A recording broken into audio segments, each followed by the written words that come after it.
start to put your name, your class year, or your parent year, and where you currently are located in the chat function. That way we kind of know who's here and who's participating. It's fun to just see what city, state, or country everyone's in. I'm going to mute everyone right now because we're about to get started. And then I will unmute as appropriate later on for the Q&A portion. I wanted to do just a quick tutorial of Zoom to help perhaps orient you if you haven't been a very heavy user of Zoom. First of all, on the top right, you can choose between speaker view and grid view. If you're on grid view, you currently see 25 people right now, either video or names. You certainly would see me, and you'd see a yellow box around me speaking right now. If you hit speaker view, then I'll actually become much larger. You'll see about 6 people at the top, but the speaker view, which is what I recommend, shows you who is currently speaking, and it will change as appropriate. For a while, it'll be me, mostly it'll be Ron, and then it'll go to whoever's asking the question. At the bottom, you see something that's called chat. If you click on chat, it'll pop up to the right. That's where people are entering their name, their class year, their city, and their state, or their parent year. You can use this to also ask a question if you don't want to raise your hand and ask it to Professor Riggio directly. So I'll be monitoring the chat feature. And then if you click on participants, you can also see not only a list of who's here, but there's something at the bottom of that called raise hand. That raise hand is important because if you raise your hand, I will call on you during the question and answer portion. So I'll know that to put you up there. Then without further ado, Professor Riggio, are you ready to begin?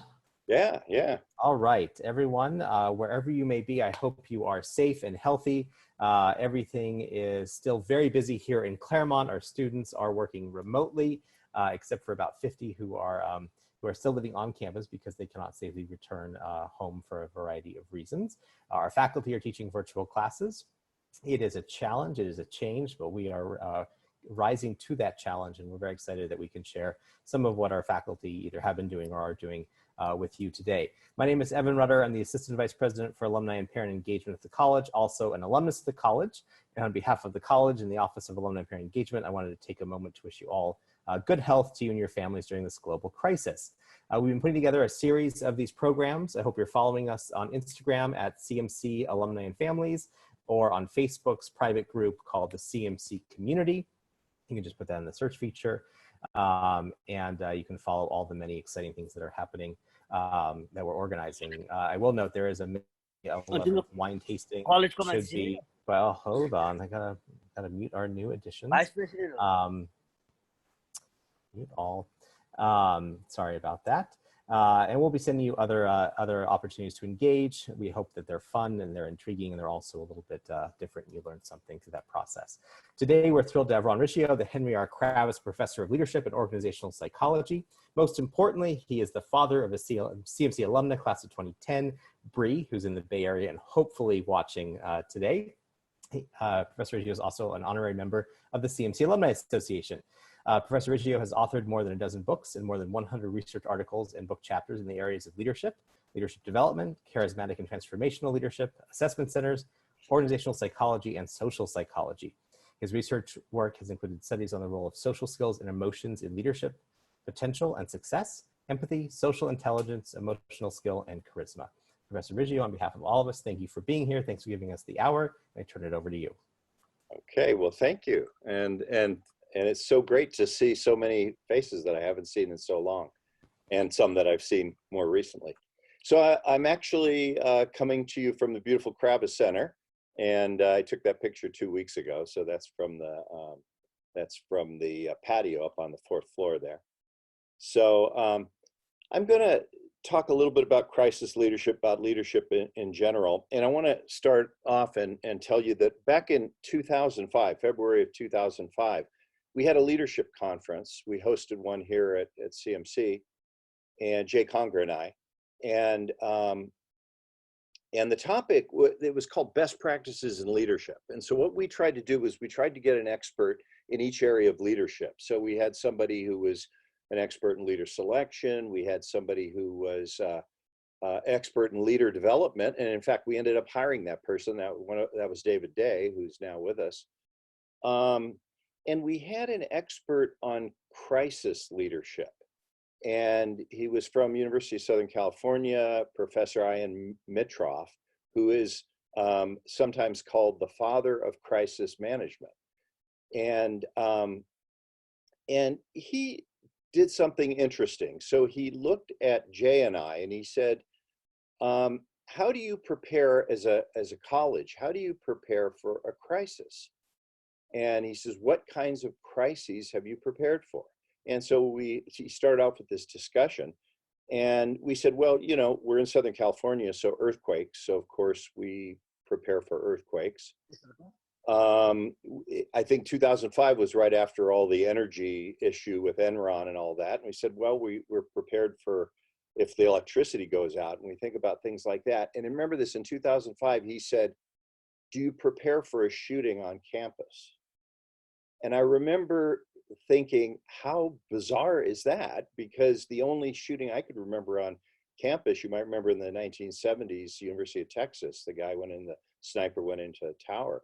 But in 2005, there were no shootings on campus virtually, and now we're in a very different era.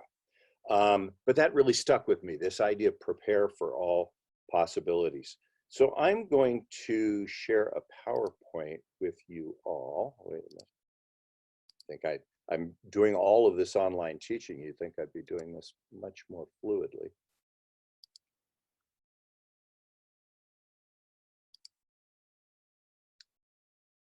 Okay. So what I want to talk about is really when it comes to leading in a crisis, there are certain sorts of duties that a leader should accomplish. There's certain kinds of behaviors and patterns of behaviors and things that a leader should be concerned about. And that first one that I mentioned is preparation. And as Professor Mitroff told us, you know, you should be prepared for all possible scenarios. And if you think about that, you think, well, gosh, what are, you know, all possible scenarios? But it really is important to play this sort of mind game of thinking, well, what possibly could happen? And so we think about financial, if we're in a business, we think about financial issues. We think about, you know, obviously fire. We think about, in Southern California, earthquake. We can think of floods and famines and all those kinds of things, but we really should be prepared for all of those scenarios. And going beyond that, we should think about, at least have a rudimentary action plan. What would we do when there's a particular crisis? And then going a step further, we would, if possible, want to run a simulation. So now we do those things here on campus. We now have shooter drills. In some of your organizations, you probably have different kinds. You might all remember we had fire drills in school every year. We have those kinds of things. And so the first key is to really be prepared. And if we look at what happened in the current situation in the pandemic, was there preparation? Well, obviously, and you may have heard a little bit about this, but let me just talk about some of the preparations that took place. So in early 2019, the US Department of Health and Human Services actually ran a simulation of a virus pandemic that was very much like the current crisis. And what they found was that you know, the US was woefully unprepared, that we had very poor preparation for that crisis.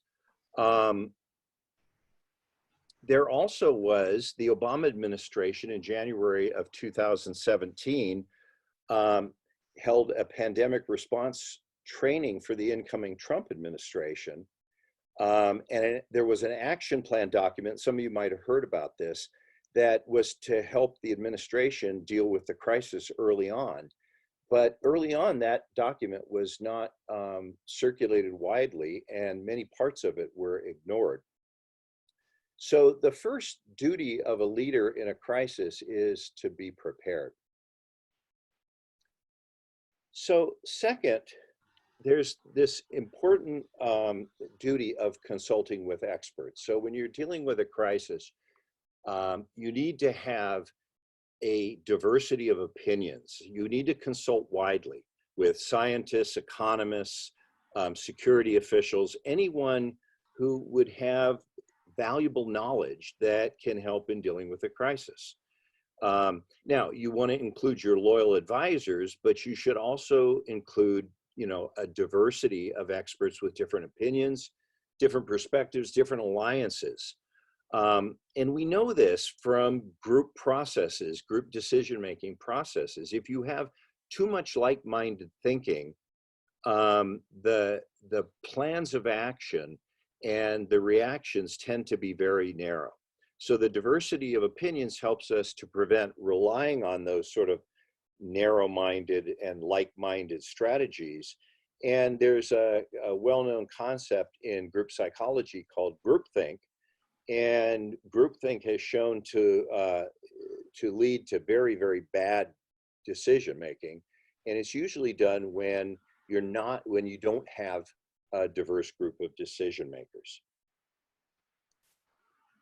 The third duty for leading in a crisis is all about communication, and communication is critical.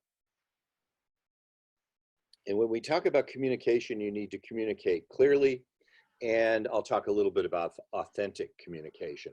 But it's through communication that we're able to coordinate, and it's really important that it be fast, efficient, and accurate. And what the leader should be is sort of a point person.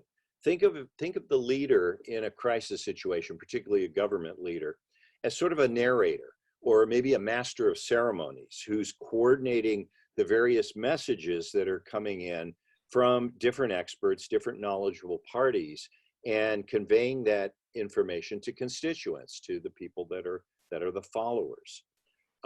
Same thing in an organization, right? And so what the members want to hear is they want authoritative information. They want to know what the different opinions should be. And there should not be inconsistent or mixed messages. The other thing too is that the leader, the top level leader, should use these communication opportunities to model appropriate behaviors. And what are appropriate behaviors? Well, the communication has to be open and authentic, because that's a key to gaining trust. When you get contradictory messages, then confusion is going to reign. And we may be seeing some contradictory messages right now. I'm going to only speak for about 20 or 30 minutes because I want to get some discussion going. So let me just present a couple examples of kind of this point person. So these are a couple of photos that I saw. And so Gavin Newsom on the left here, the governor of California. And I think this was actually a screenshot during one of the recent open newscasts. And you can see the diversity of experts there. You have the doctor of the medical code. I'm not sure who all those people are, but you get this idea that the leader plays this role and then can call on experts, various experts, depending on what the questions are or what the topics are. And then over on the right is Rudy Giuliani, and this is right after 9/11. And you see somebody from the police department. And I was unable to find his press conferences right after 9/11 to find a screenshot. But he was very, very good at surrounding himself with various experts. So we want to hear from the police department, if we need to hear from New York Fire Department, and he could hand it off to those experts.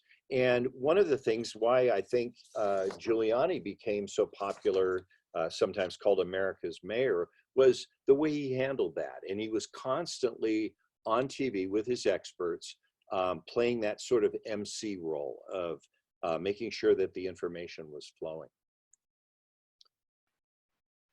Okay, so the fourth duty in leading a crisis is to facilitate collaboration.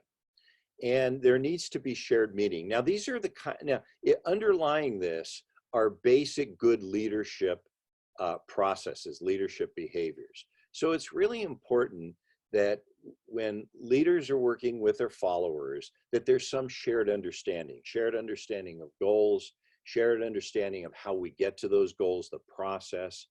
And so this is critically important, especially in a crisis. Have to get everybody on the same page and get conflicting parties then working together and collaborating.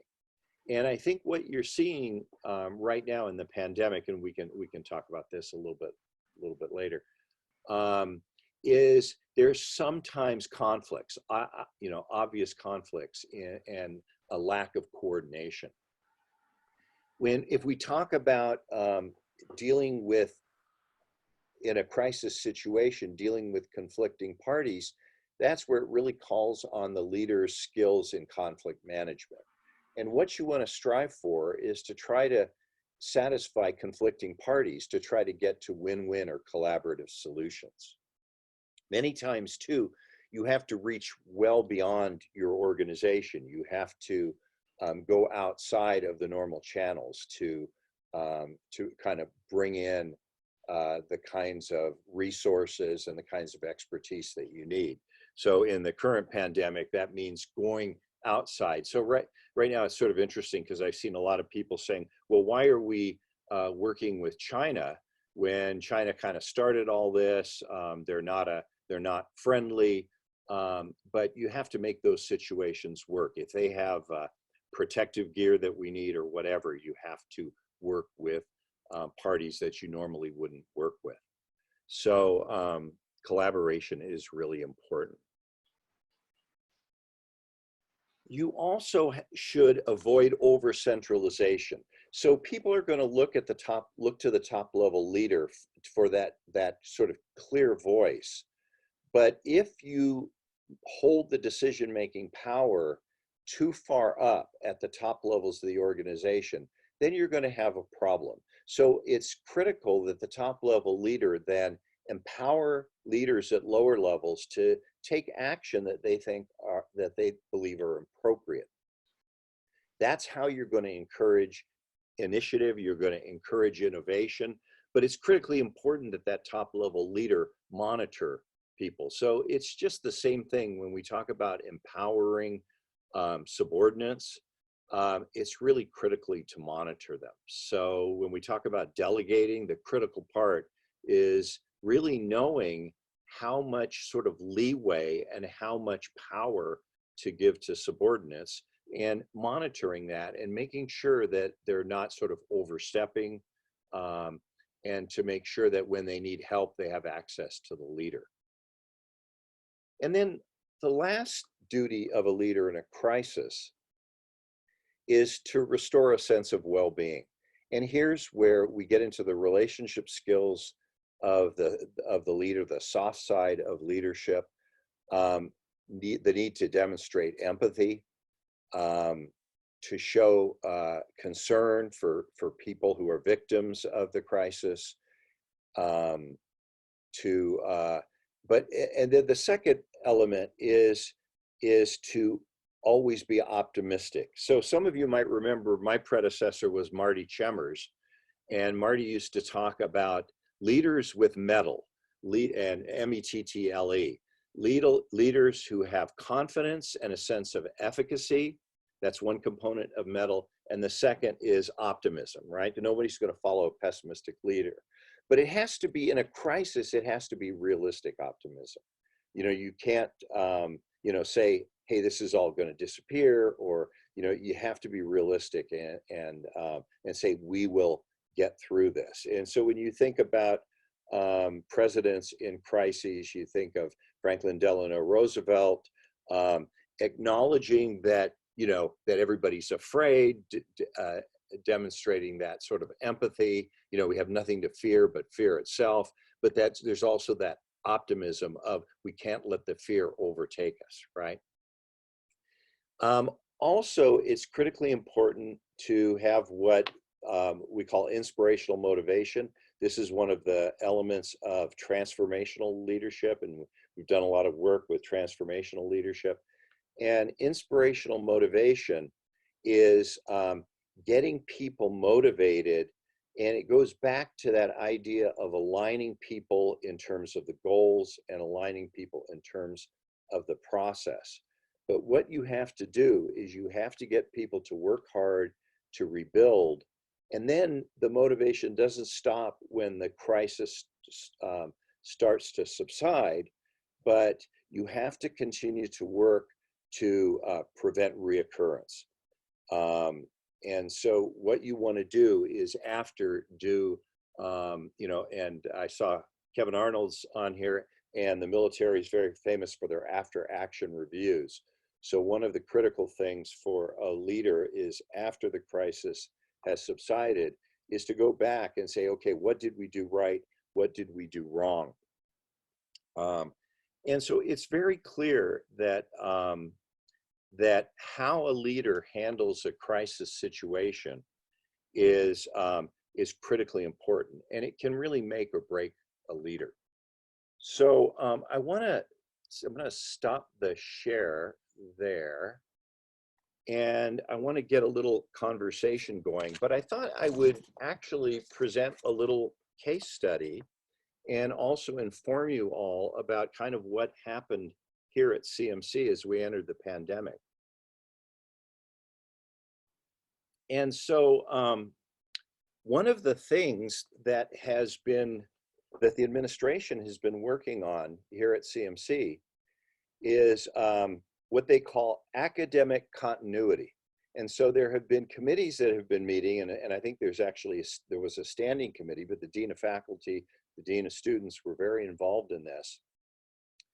And this committee did those preparations, with that first duty of the leader. And what they tried to do is they tried to imagine different kinds of crisis scenarios that we might have. So what was the first crisis scenario? Well, we've had this happen. We've had the electricity go out, right, during the energy crisis. And so that was scenario number one. And the planning was around, what would we do if we don't have access to the buildings, or we don't have electricity in the buildings? So could we hold classes outside? What would we do about computers and things like that? And so from that, actually, back in the energy crisis, we now have generators so we can get some limited electricity.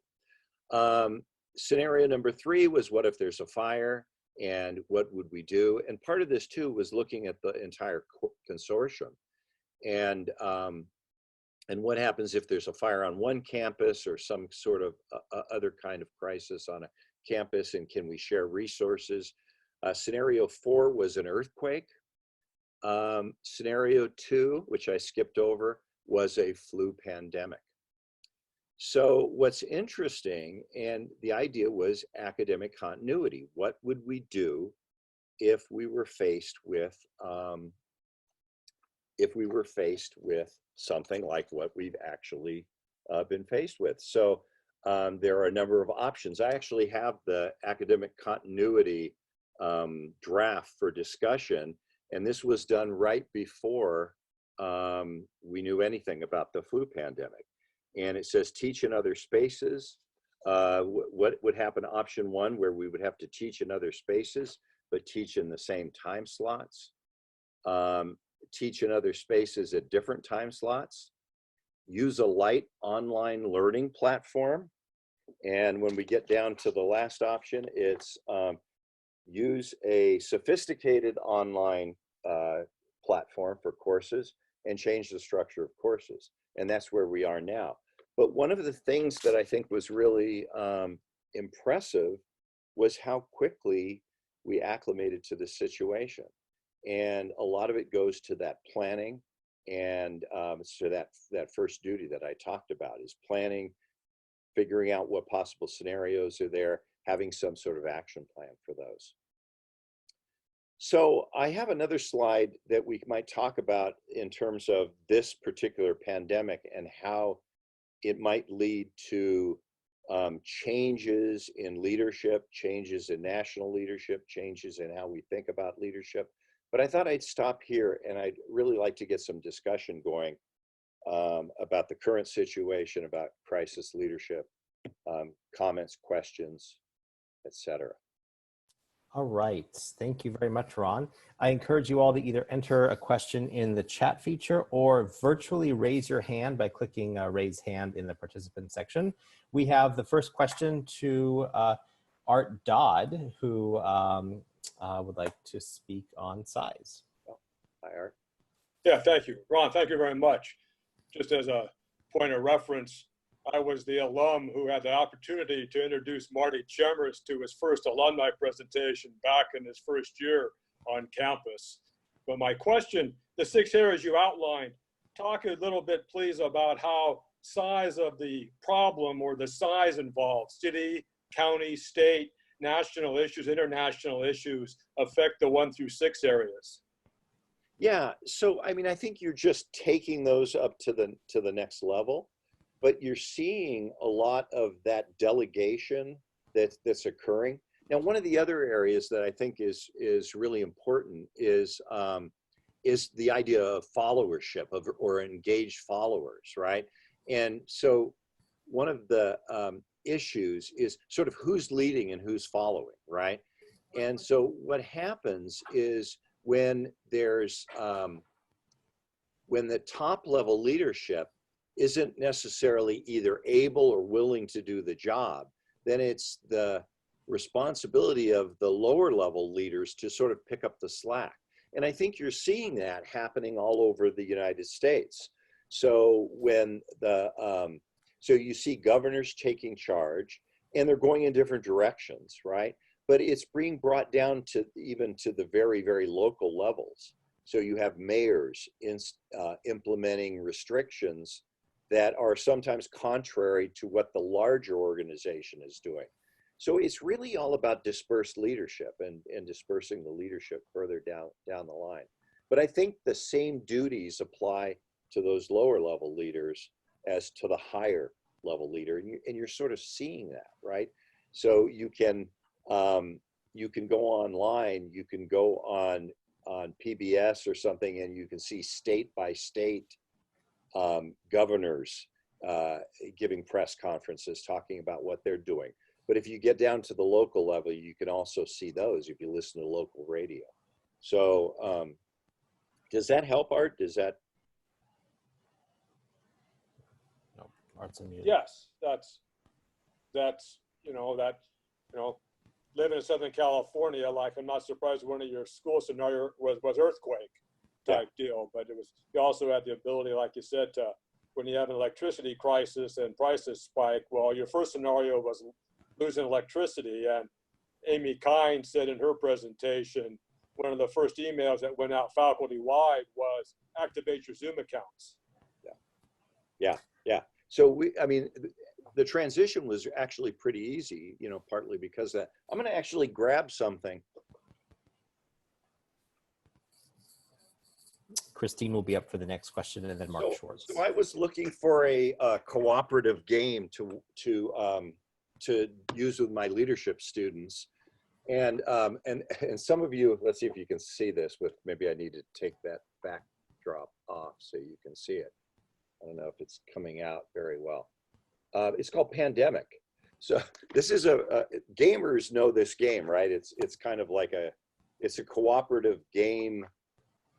Monopoly. It's that popular in the cooperative game. The idea was it's rather than most games you're in competition with one another. This is you have to cooperate to solve the pandemic. But the idea that we weren't prepared for a pandemic is really ludicrous, because even gamers are that scenario has been played out. So we know there has been lots of warnings about a viral pandemic. All right, Christine W. is up next. Christine? Oh, I was fine with you reading the question, but what I'd really like to know is how would you grade President Trump on his leadership in the federal government's response to the current pandemic? I'm thinking back to your first 2 slides that you showed us. Yeah. So if we go back to those first 2 slides, so one thing that's clear is, the shoot, let me find exactly. There was a, the simulation that was done, the 2019 simulation that was done by the US Department of Health and Human Services looked almost identical to the situation that we're in right now. And that was early 2019. But the simulation that was run for the incoming Trump administration, which was held in January of 2017, was not as similar to the situation that we're in right now, but it was close enough. And it was almost like that never happened. So in terms of preparation, I can't give them a good grade. In terms of some of the elements of communication, relying on experts, maybe a better grade, bringing the experts forward. But in terms of coordinating the communication and not allowing mixed messages, not a very good grade there. All right, next up we have Mark Schwartz. Mark, do you want to ask your question? So thank you. My question is similar to the last question. Can you give any examples in the business world today of corporate leaders that meet the 6 criteria you outlined of what to do in a crisis? Are there any examples in the corporate world where you give them good grades? Yeah, well, there have been, there's some famous ones, right? So there's the Tylenol poisoning case, right? And so, there are certain ways that they're handled. And a lot of the problem is that, that businesses often try to cover up problems. And in the long run, that just doesn't work, right? So in terms of, my expertise in crisis management came about by two ways: reading Mitroff's work and being sort of immersed in a crisis right now. So I don't have any that come readily to mind outside of the sort of classic ones, the Tylenol case and some of the other ones. But I think if you dissect those, you'll see these same elements, because these are the elements associated with just generally good leadership. So they're just good leadership practices, formed for a crisis situation. The one issue about a crisis is that there's lots of stress, there's lots of pressure, and there's pressure to act quickly. And so what you need to do is, and that's why preparation is so important. And so what happens is very often in a crisis situation, let's take a sort of a top level administration, decision makers in a company, the C-suite, or presidential administrations, they go behind closed doors and they don't bring in outside people. And we know from the research on groupthink that looked at bad decisions that led to terrible disastrous outcomes, we know that the more insulated that decision-making team becomes, the tendency to make a bad decision actually increases. So it's important beforehand to consult widely with people and to have those experts that you can call on, immediately in a crisis. And we've seen some of that. There was a pandemic response team. You all know that was that they were disbanded by the Trump administration, and obviously that was not a good move. And our next question is Jose Cruz. Jose, if you want to go ahead.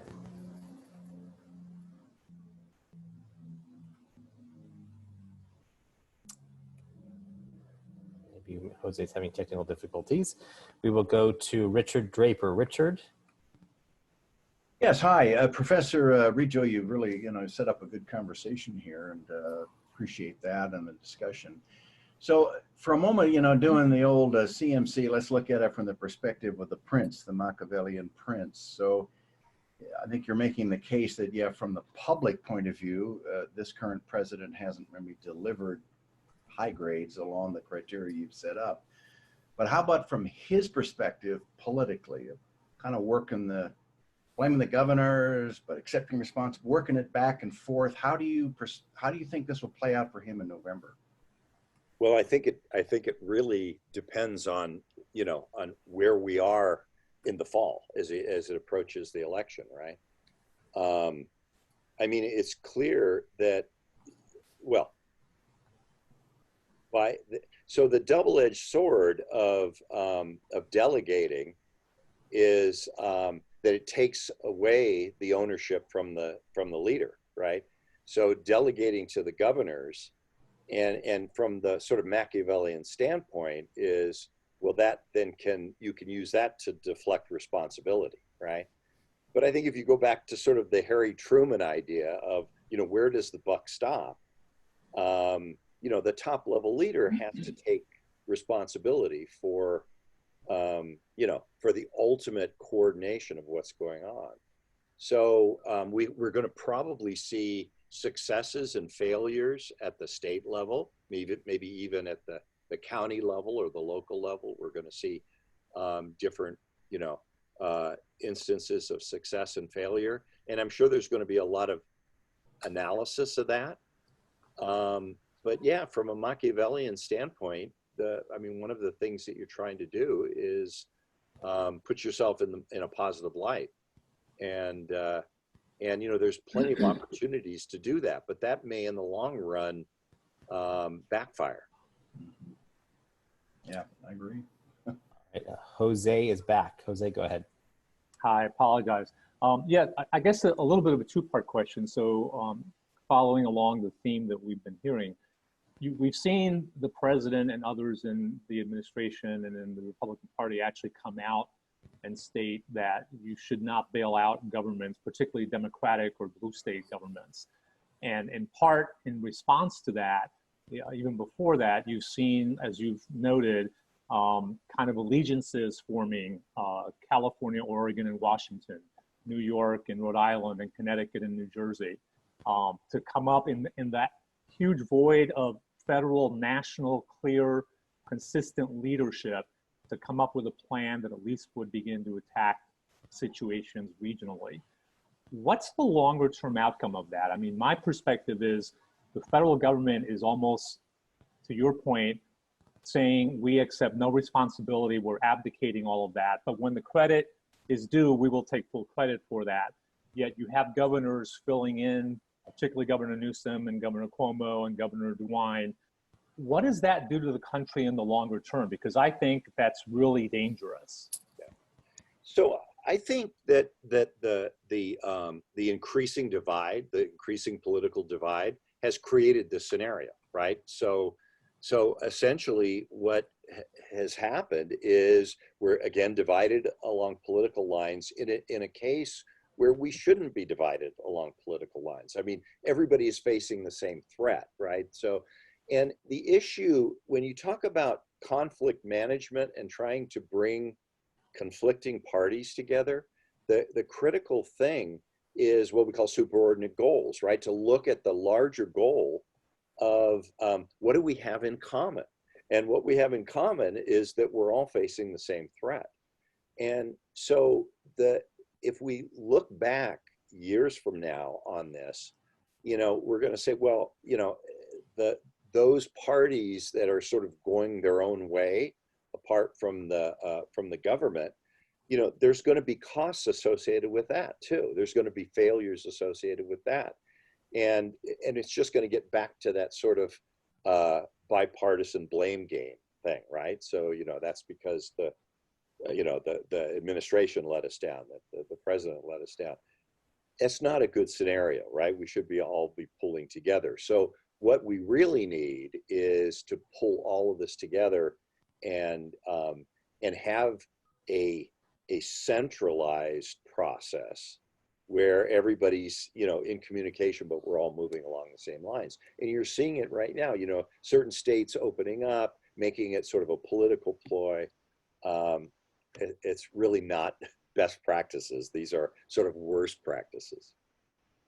All right, next up is Arjun Dutt. Arjun, go ahead and unmute yourself. Hey, Professor Riggio. My question is along the lines of, governors have, this kind of, challenge of, trying to decide between a rock and a hard place, right? Reopen the economy or tell people to stay home and be safe. And, the kind of, one would think that, okay, saving people and, making sure less people die is more important, but there's, a lot of pressure under them to say reopen the economy because the cure is worse than than the disease or whatever it is that they're saying. What how do these governors figure out how to deal with them, and what lessons can be learned from that particular challenge that they're having right now? Well, I mean, I think that the challenge is is really about innovation, right? I mean, the issue is how can we satisfy both of those goals, right? To keep the economy in as good a shape as we possibly can, but also protect the health as best we can of the general population, right? And it's not necessarily a zero-sum game. It's not necessarily that if you put more attention into health that it's going to have an immediate negative effect on the economy, right? So I think this is where we're sort of lacking that overarching plan for how can we do this in a unified way. And it's not like historically we haven't been there before, because in World War II, the country pulled together, made sacrifices, made economic sacrifices, all kinds of sacrifices to pull together under that superordinate goal. And so we're sort of lacking that right now, because we've got people going in one direction saying, well, we can't let the economy completely crash. And if that means putting a governor of Florida, for example, right, that means putting people at risk, well, then so be it, right? But I think in terms of, the optimistic side of me says that we'll solve the economic problems, but right now we have a health crisis. And so I think the weight should be on health, and then think about innovative ways of stimulating the economy. All right, our next question goes to Pallavi. Pallavi, you're unmuted. Are you there? Pallavi? Yeah, so the question was, who would you rate as a top and effective leader in the United States at this time?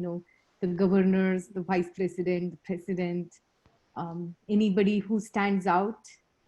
Well, I mean, I think that that a couple of one of the difficulties with measuring effective leadership is you have to sort of play it out, right? So you have to sort of look at the outcomes and analyze the situation, well down the line. Right now, two of the governors who are getting a lot of attention are Cuomo in New York and Newsom out here in California. And they're getting attention because of that take charge orientation that they seem to be having. Now, if you look at it in terms of the statistics, in terms of health outcomes, New York is suffering very badly. California is probably lower levels of infection and death than probably one would expect. But it all has to play out. We have to see kind of like, what are the decisions that were made? How did those decisions that were made by those governors affect the eventual outcomes? So we won't really know until later on down the line. But those are the two that are getting a lot of attention. And they're getting the attention because they're putting themselves forward, right? All right, next we turn to one of your former students, Samara. Hi. So I'm just kind of curious, how do you fire an ineffective and dangerous leader when he's not up for re-election until November? And you can answer that as a more general question, like, how do you fire someone with set term limits?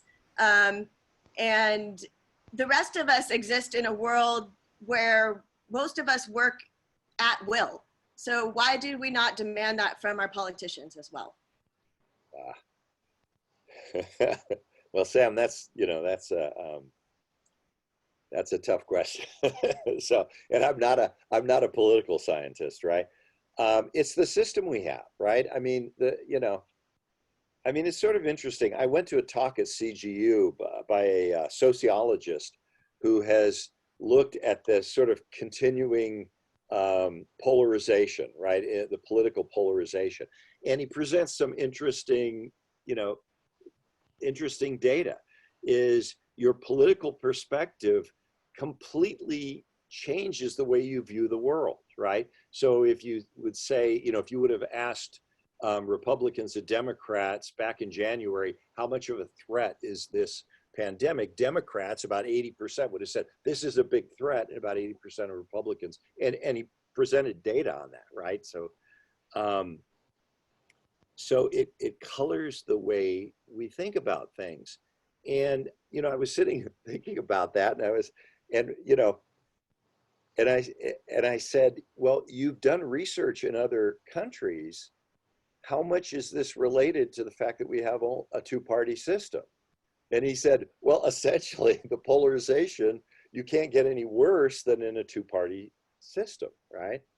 And, but at some point, and hopefully, again, trying to be optimistic about this, hopefully we're going to learn from this. Hopefully this is going, but the critical thing of bringing the two sides together is to find those superordinate goals, to find something that everyone can agree on, that we have to pull together. Are we saying basically that good decision making means it should not be political? Yeah, good decision making shouldn't be political. It is political, but good decision making should be, the good for the constituents, the good for the members, right? When I talk about leadership and talk about how, when I teach organizational psychology, I'm talking about how do leaders try to increase the well-being of their followers, right? And who are their followers? Well, their followers they have three groups usually. They have their clients or their customers, they have their employees, and they have their shareholders, right? And how can you satisfy all of those individuals? And some organizations do a really good job at it, and they do it in sort of non-traditional ways. So Southwest Airlines would be a good example, is they say we put our employees first, we consider them first, then we consider our customers, then we consider our shareholders. Why?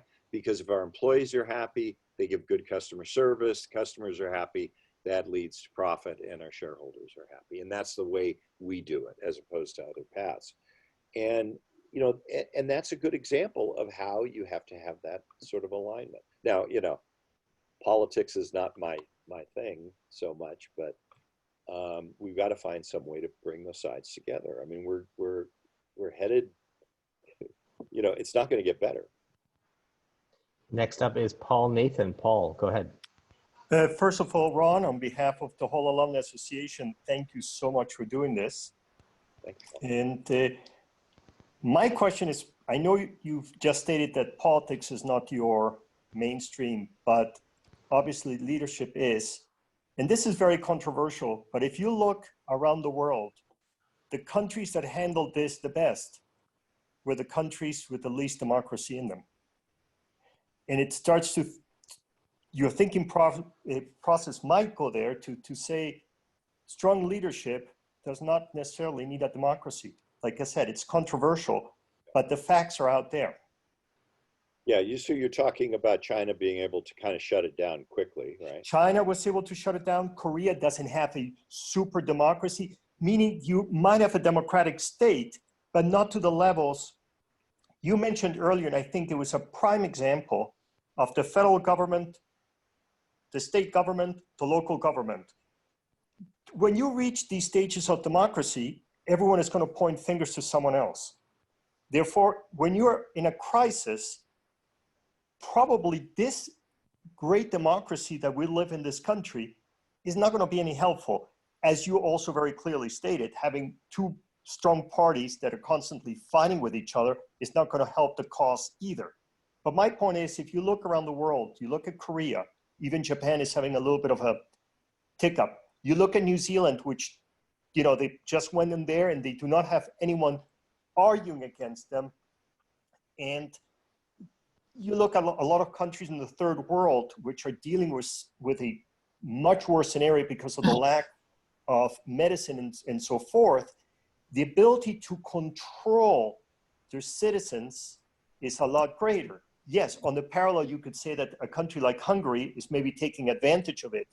But overall, I think that democracy is actually hurting us.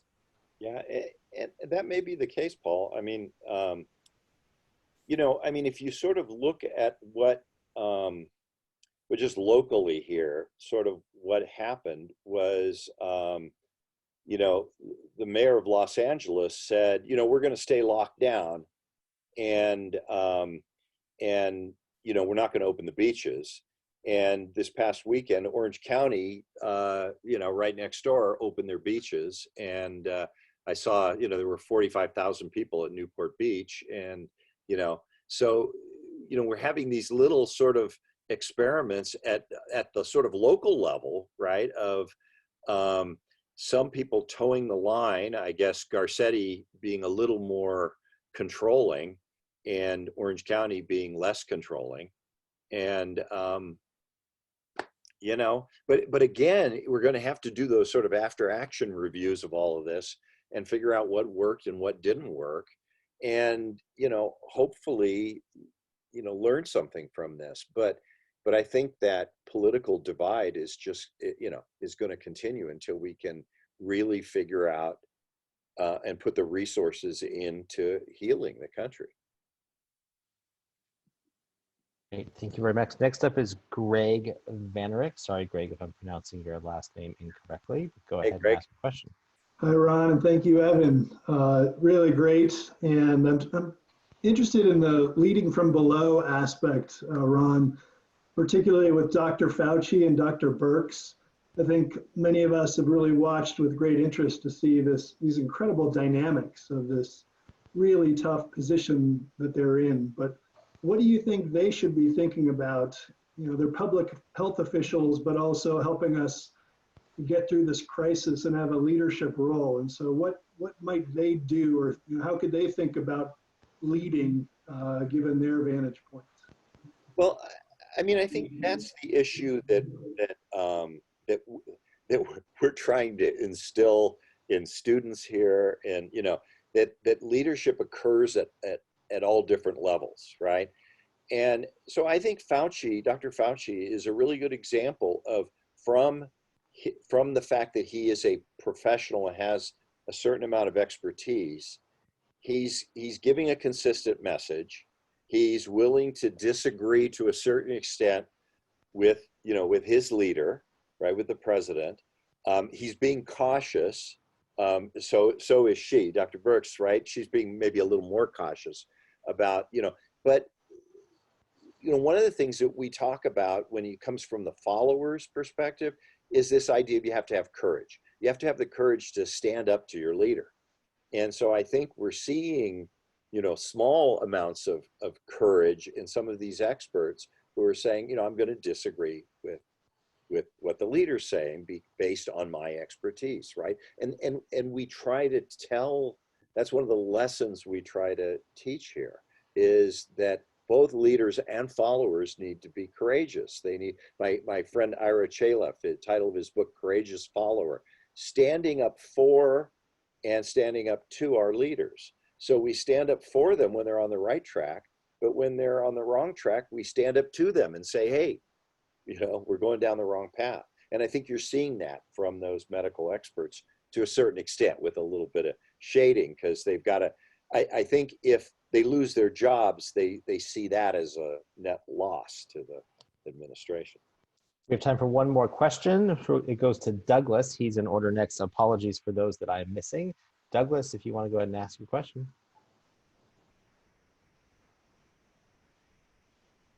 Douglas. Then I guess it's going to go Steve Kapner. You're next on the list. Steve, go ahead. Hey, Ron. Hey, Evan. Good, thanks. So right now, people might be more inclined to want to follow strong leaders given the stage of the crisis we're in now, a Newsom or Cuomo. What about like 6 months from now when we're kind of tired of being led? And what's most important for a leader to do then to still lead during the crisis when people might not feel it's a crisis anymore? Yeah, well, I mean, I think you're seeing that right now, Steve. You're seeing a number of people who are saying it's not a crisis, you know, that this, you know, and then there's all kinds of theories that are spun about, you know, this is just the government trying to get control and, you know, and all of these sorts of things. And that's the real leadership challenge, is how do you get, not everybody, but you get the vast majority of people in the United States on the same page about these things, right? And it's human nature. I mean, this is why there's so many psychologists who study leadership, right? It's human nature. I mean, you know, I can tell you what's going to happen is if we come out of this really well and the casualties are much lower than everyone predicted, the hindsight bias is going to say, well, wait a minute, you know, there was never a crisis because look, the statistics show that it wasn't that big, that, you know, it was about what we normally see from the regular flu, maybe a little more, right? But you know, the actions that were taken are likely what prevented all of that. But hindsight bias is going to say, you know, hindsight is 2020, right? Is going to so what we have to do, and the other thing, I don't want to get too many things juggling at one time here, but the other thing that's happened is we are becoming less trustworthy of our normal media outlets. And that's causing problems because people are, you know, turning to alternative facts or alternative explanations, and they're getting them from different places. And so there's no trusted source anymore. The older folks, there's no Walter Cronkite anymore, right? All right, Professor Riggio, thank you very much. And thanks to all of you for joining us today. I hope you enjoyed it and hope you'll enjoy our future programming that we have in store for you. Some of you have asked in the chat if you can view any of these or if anything's recorded. We do have a virtual library on the alumni and parent website. Please click on that. You've also asked how you can help CMC during this difficult time. And I encourage you all to visit cmc.edu/giving and support the Crisis Response Fund, which helps our students with everything from internet and medical issues to mental health issues and the new Impact Fellowship for our class of 2020. If you have any questions, feel free to reach out to the alumni office, alumni@cmc.edu, me, eRudder@cmc.edu. Happy to provide more information on anything that the alumni and parent office and the entire college offers. Happy to answer any questions at any time. But I do encourage you to join me and my 3,000 fellow alumni who've supported the college financially this year, and I hope you'll join us. So go to cmc.edu/giving or Venmo @cmc-annual fund. All that fund right now goes right to students in need. So thank you very much. I'm going to unmute everyone right now so we can all say a quick hello, goodbye. Thanks to Professor Riggio. You are all unmuted. Thank you. Thank you. Thank you very much. Circles, yeah, there's like, I think I found them around the edges of the house. There's probably 18. When we open up again, some of you need to come visit. All of you need to come visit. But absolutely. In particular, those I haven't seen in 20. Thank you very much. Thank you, everyone. Thank you. Aloha, Professor Riggio. Very good. Thank you. I was, let me get rid of this one healthy. call. I was on a Zoom. Hold on. Hi. Bye, everybody. Good evening. Well, hey, Joel Suzel, how you doing? Bye, everybody. Kristen, thanks for joining again. Yes. From Ohio. Sure. Bye. Robin, you're in San Francisco one day, you're in New York the next. I move it all around. Hey, Robin. Kevin, nice to see you. Hey, Kev. I think it was down here, I think it was 129. they're all okay because some of them just go in on phone too. So. Thanks a lot, Evan. Stay safe. This guy. Bruce, hope you're doing well. That's a cute dog you got there. How's things in Hawaii, Kevin? You can come visit. I'd love to continue the conversation. Hey, I was scheduled to be there. There was a conference that got canceled. We were almost on the plane. We were leaving on the 17th, and we didn't go, obviously. Like many. Hey, Jessica. There's Jessica. Yeah, like a reunion, KLI reunion. Jessica, you're muted. Hold on. Ron, can I ask a quick question? Sure. So my question is about the future after a crisis is supposedly over. Kind of two parts. One is, how does someone determine when the crisis is done? And then what would you advise a leader to do after that point? Because I'm really concerned about the emotional and economic like outfall of this whole situation for a year or two to come. Yeah. Well, I mean, I think things are going to be different, right? I mean, I think that we're going to have some changes. I mean, there's, you know, and that happens all the time after different crises or different momentous events and things like that.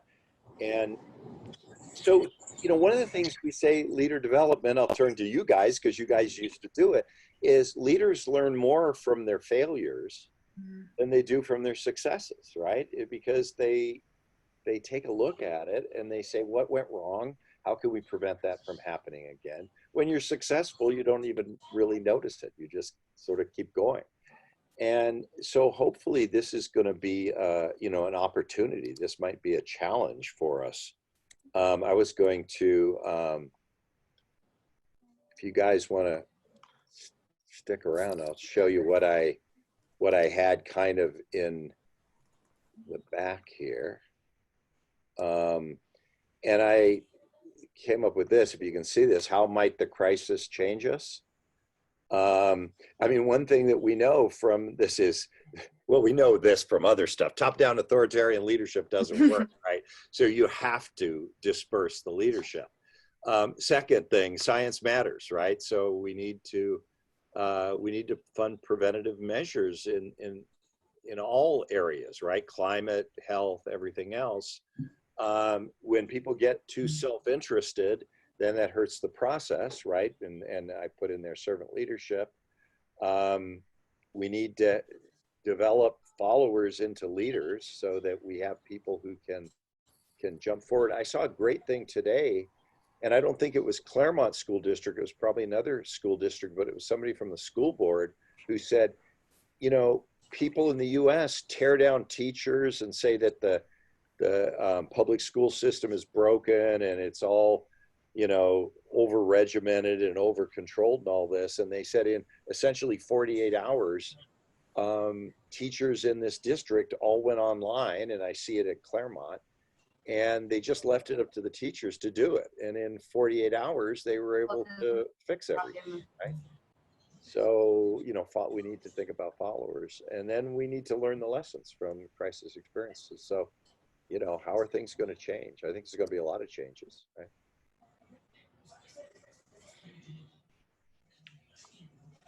Thank you.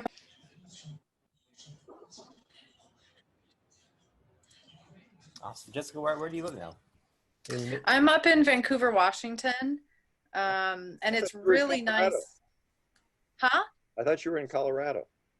I was. I'm very mobile these days. Yes, I was in Colorado for 3 years, and then we were having a hard time finding work there. It's a beautiful place. We absolutely loved living there, but professionally it was really hard where we were. So we moved up to Vancouver, Washington, and had better luck. I've actually gone back to the psychology world, and I'm working in mental health. So that's been an interesting shift, and this is a really interesting time to be in mental health. So yeah, and then we may be moving again in the next year or two. So we'll see. Okay. Well, it's good to see you. Yeah.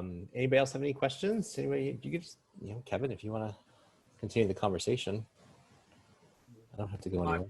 I would love to, but I don't want to take Ron's time. No, that's fine. Well, I don't know if you want to comment. It's interesting, the slide that you just showed noted the role of self-interest.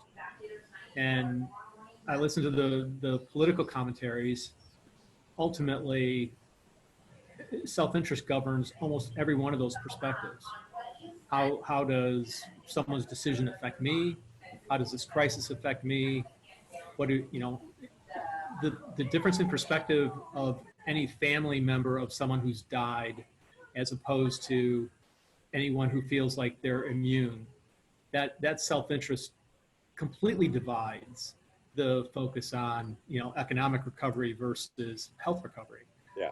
So I don't know what the long-term effect will be, but in many ways, the immediate visual cues that the TV offers of folks on the beach or folks congregating, to me, is an image of self-interest, and it'll be interesting after the fact whether there's any kind of impact on kind of the openness of the way we view the differences in our self-interest. Well, I think, Kevin, you see, if you want to talk about the opposite of self-interest, it's the healthcare workers, right? They're exposing themselves. They're, in some instances, they don't have adequate protection. They're exposing themselves. They're putting their own health at risk. And, you can sort of say, well, there's probably some self-interest in there, it's their job and all that. But at least there's a sense of, the Hippocratic oath kind of idea is, that we're trying to help and not harm. And so, I think that's sort of the guiding principle, right? What's in the best interests of people and their health and their survival. And yeah, there's going to be economic fallout, but can we do this in a way where we can maximize health and minimize the economic stress, right? Obviously, there's a lot of people who are at risk because they're keeping the economy open, for things, necessary services or whatever they're calling it, And everybody has a different definition of necessary services, right? The big joke was, well, liquor stores were considered necessary service, right? Yeah, thanks. Well, I think it's probably time to end the meeting. I know it's after 5. I appreciate everyone staying. Ron, thank you for continuing on. Kev, thanks for your questions. Good to see you, and for all your help from 2,600 miles away. Yeah. No, great to see you all. So. All right. All right. Well, good night, everyone. Still early in Hawaii. All right. So. It is. Let me know when you're headed this way. I know. I will. Okay. All right. Take care. Thanks, Ron. Bye-bye. Thanks, Evan. Good to see you, Jessica.